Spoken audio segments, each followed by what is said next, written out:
गणनायकाय गणदैवताय गणाध्यक्षाय धीमहि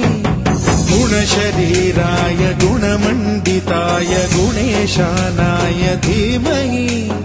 गुणातीताय गुणाधीशाय गुणप्रविष्टाय धीमहि एकदन्ताय वक्रतुण्डाय गौरीतनयाय धीमहि गजेशानाय भालचन्द्राय श्रीगणेशाय धीमहि